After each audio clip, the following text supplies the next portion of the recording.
आज के इस लेक्चर में हम कंट्रोल डिवाइसेस स्टार्ट करने वाले हैं फॉर एयर पोल्यूटेंट्स रिमूवल, जिसमें कि हमें पर्टिकुलेट मैटर और गैसेस पोल्यूटेंट्स दोनों के बारे में पढ़ना है।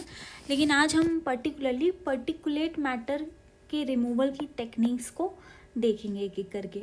सबसे पहली जो टेक्निक आती है वो होती है सेटलिंग चैम्बर्स की। ये किस प्रिंसिपल पे वर्क करता है, हमारा जो सिलेबस है उसमें दिया हुआ है, एक तो हमें प्रिंसिपल देखना है और दूसरा वर्किंग देखनी है। तो हर एक टेक्निक की ये दोनों चीज़ें हम देखते हुए चलेंगे। सेटलिंग चैम्बर क्या होता है, ये किस प्रिंसिपल पे वर्क करता है? ग्रेविटी सेटलिंग के प्रिंसिपल पर, यानी ग्रेविटी की वजह से, ग्रेविटेशनल फोर्स की वजह से पोल्यूटेंट्स की सेटलिंग हो रही है और इसी के साथ उनका रिमूवल भी किया जा रहा है। वर्किंग कैसे होती है? लार्ज चैम्बर होता है, इसमें फ्लू गैस यानी कि पोल्यूटेड गैस को पास कराया जाता है और इस चैम्बर में उस गैस की जो वेलोसिटी है वो बहुत स्लो डाउन हो जाती है। स्लो डाउन होने की वजह से जो हैवियर पोल्यूटेंट्स रहते हैं वो ग्रेविटी की वजह से नीचे सेटल हो जाते हैं और फिर इनका रिमूवल हो जाता है। कैरेक्टरिस्टिक्स की बात करें अगर इस टेक्नोलॉजी की, तो ये टेक्निक 50 माइक्रोमीटर साइज़ के से बड़े मतलब पार्टिकल्स का रिमूवल करता है। ज़्यादातर इसका इंडस्ट्रियल एप्लीकेशन बहुत ही लिमिटेड है। इसको प्री क्लीनर्स की तरह काम में लाया जाता है, क्योंकि सिर्फ ये बड़े साइज़ के पार्टिकल्स को रिमूव कर सकता है एफिशिएंटली, तो इसको as a pre cleaner use किया जाता है हमारी इंडस्ट्रीज़ में। एडवांटेजेस की बात करें तो इनिशियल कॉस्ट जो है इसको सेटअप करने की वो बहुत लो होती है। डिज़ाइन इसका काफ़ी इजी होता है, मेंटेनेंस कॉस्ट इसकी लो होती है और इसमें ड्राई तरीके से और कंटिन्यूसली जो है पार्टिकल्स का डिस्पोजल होता रहता है। डिसएडवांटेजेस की बात करें तो इस टेक्निक को बहुत ज़्यादा स्पेस चाहिए होता है, कलेक्शन एफिशिएंसी लो होती है और सिर्फ लार्ज साइज़ के पार्टिकल्स का ही रिमूवल हो सकता है। ये यहाँ पे डायग्राम में आप देख सकते हैं, ये टेक्निक है। गैस और डस्ट यहाँ से अंदर जाता है इस चैम्बर के अंदर, गैस की वेलोसिटी धीरे धीरे रिड्यूस होती है और ग्रेविटी के इन्फ्लुएंस में आके जो हैवियर पार्टिकल्स हैं वो इन डस्ट हॉपर्स के थ्रू बाहर निकल जाते हैं और यहाँ से हमारी क्लीन गैस बाहर निकल जाती है। सेकेंड जो टेक्नोलॉजी हमारी वो है सेंट्रीफ्यूगल कलेक्टर्स या साइक्लोन सेपरेटर्स। ये सेंट्रीफ्यूगल फोर्स के प्रिंसिपल पर वर्क करता है ये टेक्निक, पर्टिकुलेट मैटर के रिमूवल को लेकर। इसकी वर्किंग क्या होती है? एक स्पाइरल सेंट्रीफ्यूगल फोर्स हम जानते हैं कि क्या होता है, एक सर्कुलर मोशन में जो फोर्स लगता है उसको हम सेंट्रीफ्यूगल फोर्स कहते हैं। इसमें क्या होता है, एक वॉर्टेक्स से एक इस तरीके का ट्यूबुलर स्ट्रक्चर होता है, इस डायग्राम में देख सकते हैं। यहाँ पर हम सर्कुलर मोशन में जो फ्लू गैस है उसको अंदर की तरफ भेजते हैं। अब क्या होता है, ये जो मोशन होता है गैस का, ये एक सेंट्रीफ्यूगल फोर्स एक्सर्ट करता है पार्टिकल्स के ऊपर और वो साइक्लोन जो सेपरेटर होते हैं उनके इनर सरफेस पे स्टिक कर जाते हैं। फिर बाद में नीचे की तरफ से इन पार्टिकल्स का रिमूवल हो जाता है और जो क्लीन गैस है वो ऊपर की साइड से हमारी बाहर आ जाती है। अब एक वॉर्टेक्स फाइंडर लगा होता है इस डिवाइस में, यहाँ पे आप देख सकते हैं, ये जो है ये वॉर्टेक्स फाइंडर होता है यहाँ तक। तो ये क्या करता है, जब ये गैस इधर से यहाँ पे आती है तो ये इसी वॉर्टेक्स फाइंडर के थ्रू बाहर निकल जाती है, ताकि ये इसलिए लगाया जाता है कि डर्टी गैस जो आ रही है उसके साथ मिक्सचर ना हो जाए क्लीन गैस का। जो डर्ट पार्टिकल्स होते हैं वो यहाँ नीचे, यहाँ पे पहले सेटल होते हैं, फिर यहाँ से नीचे वापस आ जाते हैं और ये रियलिटी में ऐसा दिखता है ये। अब इसकी कैरेक्टरिस्टिक की बात करें तो ये जिन पार्टिकल्स का रिमूवल करता है वो 10 to 50 माइक्रोमीटर के साइज़ के होते हैं और जितना स्मॉल डायमीटर होगा इस डिवाइस का, ये जो डायमीटर है, उतनी ही ज़्यादा एफिशिएंसी होगी हमारे पार्टिकल्स की रिमूवल की, क्योंकि जैसे जैसे हमारा रेडियस डिक्रीज़ होता है रोटेशन करने के लिए, वैसे वैसे ही सेंट्रीफ्यूगल एक्शन जो होता है वो इंक्रीज़ हो जाता है। नेक्स्ट टेक्निक है हमारी वेट कलेक्टर्स या स्क्रबर्स। इसमें क्या होता है, हम लिक्विड का यूज़ करते हैं पोल्यूटेंट या पर्टिकुलेट मैटर के रिमूवल के लिए। वर्किंग की बात करें तो यहाँ पे रेक्टेंगुलर या सर्कुलर चेम्बर्स होता है जिसमें काफ़ी सारे नोज़ल्स लगे होते हैं। ये नोज़ल क्या करते हैं, किसी लिक्विड को, मेनली वाटर को स्प्रे करते हैं और इन स्प्रे के थ्रू ड्रॉपलेट्स आते हैं। अंदर हम फ्लू गैस को एंटर करवाते हैं जो कि इन ड्रॉपलेट्स के कांटेक्ट में आते हैं। इन ड्रॉपलेट्स क्या करते हैं, पर्टिकुलेट मैटर के साथ कांटेक्ट में आते हैं, उनको कैप्चर कर लेते हैं। फिर उसके बाद लिक्विड फॉर्म में ही ये पर्टिकुलेट मैटर नीचे की तरफ डिपॉजिट हो जाते हैं और इनका लिक्विड के साथ ही रिमूवल कर लिया जाता है फर्दर ट्रीटमेंट के लिए।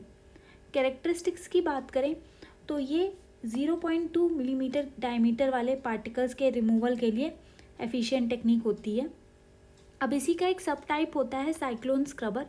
ये क्या होता है, इसमें भी लिक्विड का हम यूज़ कर रहे होते हैं, लेकिन साइक्लोन जो हमने अभी देखा था सेपरेटर, यहाँ पर ये टेक्निक यूज़ की जाती है वाटर के स्प्रे के लिए, ताकि एफिशिएंटली जो है वो हमारे ड्रॉपलेट्स निकल कर आएँ और ज़्यादा अच्छा रिमूवल हो सके।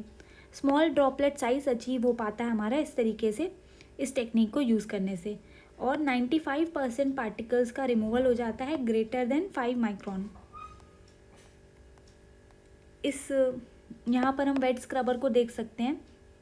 फ्लू गैस को एंटर कराने के लिए ये एक ओपनिंग होती है, यहाँ से फ्लू गैस आती है और यहाँ स्प्रे टावर्स लगे होते हैं जिनमें से कि वाटर ड्रॉपलेट्स आती हैं। पार्टिकल्स इन ड्रॉपलेट्स की कांटेक्ट में आकर नीचे बॉटम फ्रैक्शन में यहाँ डिपॉजिट हो जाते हैं, फिर फर्दर इनको रिमूव करा लिया जाता है और जो क्लीन गैस होती है वो ऊपर से बाहर निकल जाती है।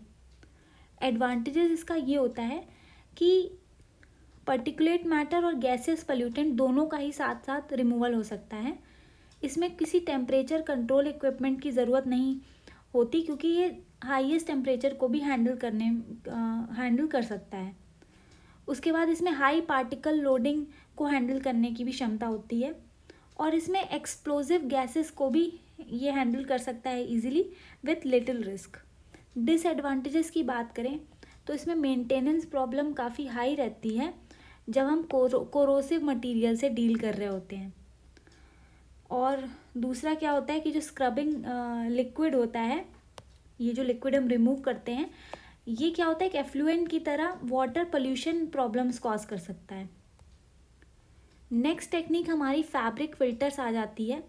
इसका क्या प्रिंसिपल है, हम फैब्रिक को यूज़ कर रहे हैं पर्टिकुलेट मैटर के रिमूवर के फिल्टर के लिए, एक तरीके से फिल्टर कर रहे हैं। इसकी वर्किंग क्या होती है, डर्टी एयर को फैब्रिक फिल्टर्स के थ्रू पास कराया जाता है। ये हमारा होता है एक फैब्रिक फिल्टर, कुछ इस तरीके से दिखता है।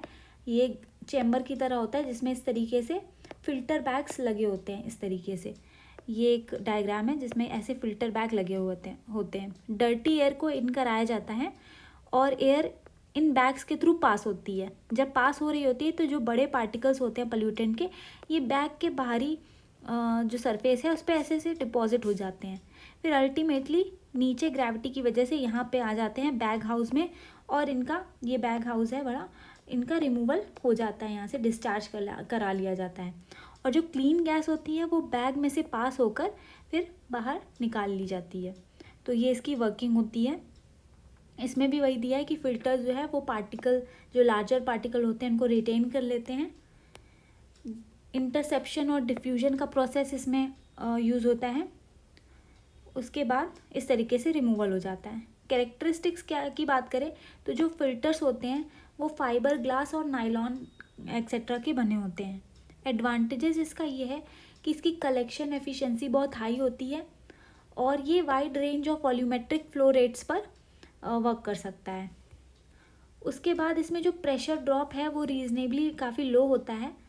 उसके बाद ये जो है फैक्ट्री में ही हम असेंबल कर सकते हैं। इनका जो डिज़ाइन होता है काफ़ी मॉड्यूलर होता है, तो प्री असेंबल हम फैक्ट्री में ही कर सकते हैं।